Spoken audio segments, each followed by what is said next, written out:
Traditionally, fall has always been gaming's busiest month, as all the major publishers unleash their biggest titles into the holiday fray. 2011 was no exception.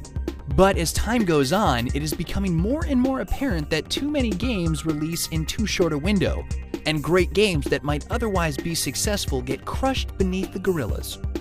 But by that same token, the big guns reach heights that nothing else in entertainment can match.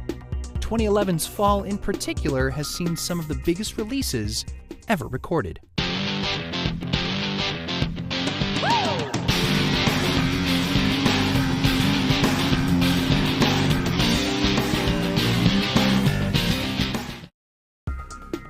On the 1st of September, LA Noire developer Team Bondi went into administration, the Australian equivalent of bankruptcy. Not many clues were needed to solve the murder. LA Noire had taken an incredible 7 years to make, and even though the game went on to be a success, it couldn't recoup that kind of cost. A month later, Team Bondi officially shut down operations. It was a sad end to a young developer with a lot of promise. Still, publisher Rockstar has promised that the LA Noire franchise will continue, although under which developer is not yet known. The mood was more celebratory on the 2nd when Activision kicked off their first Call of Duty XP. A convention for all things COD, XP hoped to cultivate its audience the same way Blizzard's BlizzCon does. The convention was widely considered a success, with a playable Modern Warfare 3 demo the highlight. Activision also gave away free pre-orders for the game and their new COD Elite service. Expect the convention to be an annual affair. There hadn't been a major game release in a while. For some reason, everybody was waiting to release their games on September 6th. Techland's Dead Island, Relic Entertainment's Warhammer 40,000 Space Marine, and Insomniac Games' Resistance 3 all came out that day. Fueled by a trailer that took the internet by storm, Dead Island was an open-world zombie survival game that, sadly, felt undercooked on release.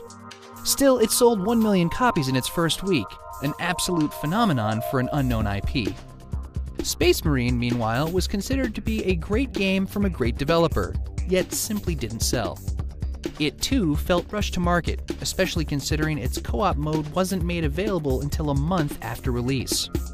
Not helping anything was the fact that the similar-looking Gears of War 3 was releasing only 2 weeks later, and most press and fan attention went there instead. Meanwhile, Resistance 3 actually underperformed Resistance 2, putting the franchise's future into question. But September's biggest release by any metric was Epic Games' Gears of War 3, the conclusion of their genre-defining cover shooter franchise. The game showcased the latest iteration of their own Unreal 3 engine, which has become the most popular engine in the medium. Aside from finishing the story, Gears 3 also featured the most comprehensive multiplayer suite in the series' history, supported by dedicated servers this time around. All combined, it made for a smash, selling 3 million units in only 1 week. For reference, Gears 2 sold the same number in 1 month. From Software came Dark Souls at the end of September in Japan, releasing in the West in October. A spiritual successor to their Demon Souls game from 2009, Dark Souls continued to frustrate, fluster, and flabbergast audiences the world over, confirming From's reputation for making the hardest games on the market. Still, gaming masochists the world over adored it. Expect more from From soon. On October 4th, the legendary id Software completed their 7-year development of Rage, their first new franchise since Quake back in 1996. Rage broke with some of id's established conventions, featuring an open world with quests and foregoing multiplayer deathmatch. Like Gears 3 just a few weeks earlier, the new game would showcase its developer's latest and greatest engine, in this case, id Tech 5. Sadly, it didn't quite connect with audiences. Maybe id had been out of the limelight for too long, or maybe the absence of shooter-based multiplayer hurt it. Whatever the reason, Rage does not appear to have broken out against the other holiday heavyweights.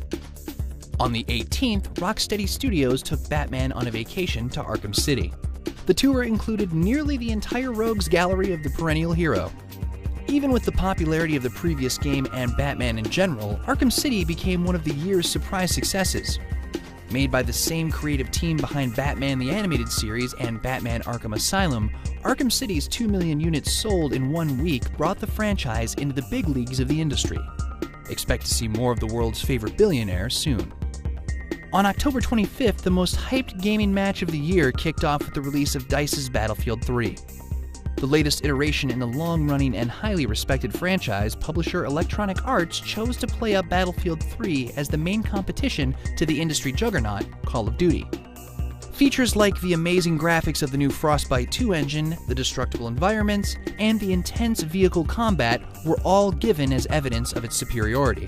Whether or not pitting these two games against one another was good for either is debatable, but on its own terms, Battlefield was an absolutely first-rate shooter. It was also Battlefield's biggest commercial success by far. It sold a whopping 8 million units in 1 month. For reference, the previous game, Bad Company 2, has sold 9 million in its whole lifetime. The 1st of November brought with it Uncharted 3: Drake's Deception, the latest adventure game from Naughty Dog. Once again showcasing the series' signature cinematography, animations, and virtual performances, Uncharted 3 maintained the franchise's reputation for top-to-bottom excellence. Uncharted 3 quickly became one of the best reasons to own a PlayStation, and is considered one of the best console exclusives available on any platform. Its first week sales doubled that of its predecessor. However, Drake's shirt remains only half-tucked. On the same day, however, the MMO DC Universe Online went free-to-play. The game had only released back in January, leading some to think that the game wasn't performing. But Sony Online Entertainment insisted that all was well. Clearly, they were doing something right, as the free-to-play Switch saw 1 million new players flock to them in 1 week, followed by a 700% increase in daily revenue. The more time goes by, the more the free model seems to be the next big thing, provided publishers can find ways to incentivize in-game purchases. But nothing quite makes as much money as a paid product that absolutely everyone buys. 2 of those released in the same week, leading to what might just be the most profitable 7 days in gaming history.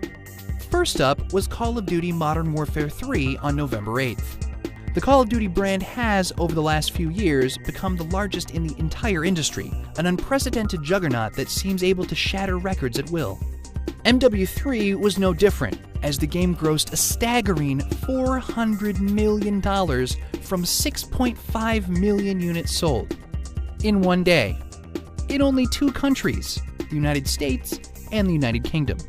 It would go on to reach $1 billion sold in only 16 days. Though the game had only modest improvements from its predecessors at best, and was made by 2 different studios, all told, fans still found it the same COD experience that they loved. For all the hype, Battlefield did not slow the monster down in the slightest. By now, it is certain that COD's popularity is not a fluke, and the franchise has somehow tapped into a mainstream market like no other game has. But because not enough games had been sold that week, the 11th then saw the release of Bethesda Game Studios' long-awaited Elder Scrolls V Skyrim. Much like the developer's previous output, the game was absolutely massive, stunningly gorgeous, and frustratingly buggy. It once again gave players absolute freedom to do whatever they wanted, never forcing them into one playstyle, while somehow making every last quest and dungeon polished and refined. Bethesda, and the Elder Scrolls in particular, were already well known and popular, and Skyrim was predicted to be a success. Even for all that, the game has become a runaway phenomenon. It sold 3.5 million units in only 2 days, and looks set to blast past Oblivion's lifetime sales figures soon. And Oblivion was a smash hit. Between Modern Warfare and Skyrim, the gaming industry positively blew away the rest of the entertainment world. And then it took an arrow to the knee.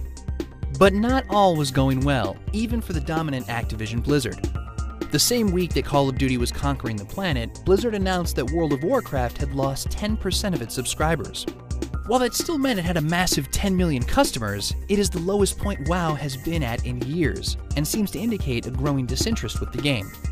Activision used to see 70% of its revenue from Guitar Hero, World of Warcraft, and Call of Duty. In 1 year, Guitar Hero has been cancelled, and WoW has begun to decline. Call of Duty, of course, continues to grow, but whether or not it can replace the other 2 is a question Activision will be attending to very closely. But November had other games too.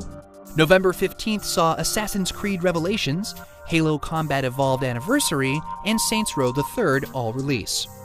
The latest Assassin's Creed brought all 3 major characters from the franchise into one game.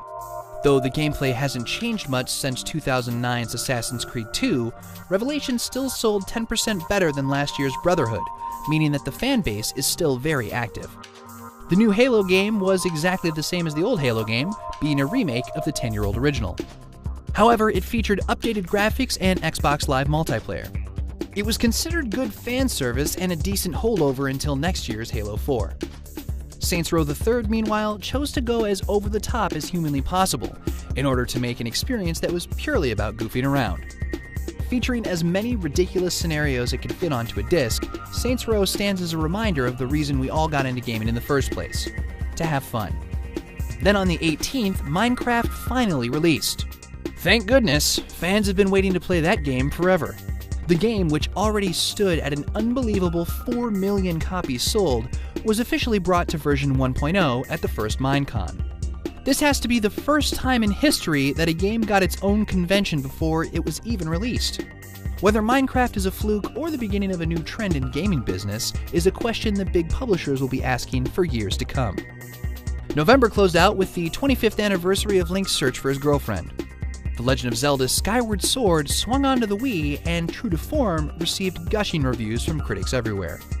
With a distinctive look that nevertheless stays true to the classic Zelda style, and with best-in-class motion controls, Skyward Sword has once again proven why the team Shigeru Miyamoto built is one of the best in the world.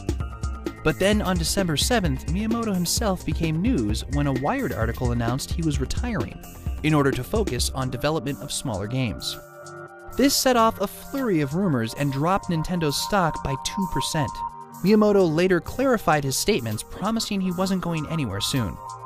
In the original interview, he had said that he kept repeating that he was, quote, going to retire.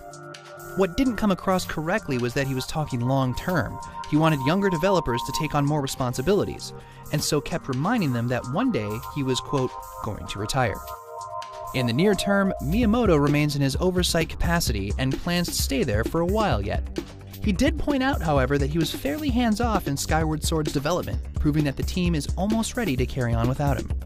The year closed out with one last long-awaited game release: BioWare's Star Wars: The Old Republic.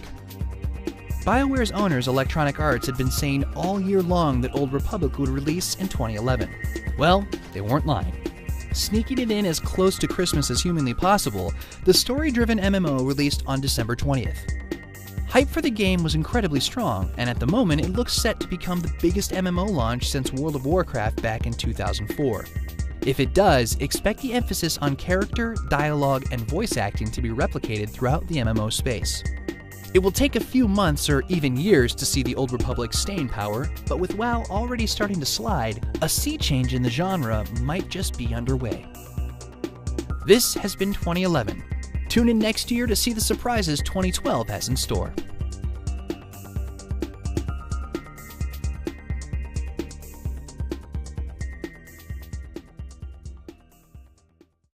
People will die. Novels will be read. Hairy vagina. Badassery will occur. Tales. Sanity Not Included Season 2 finale. Out now. Click to watch.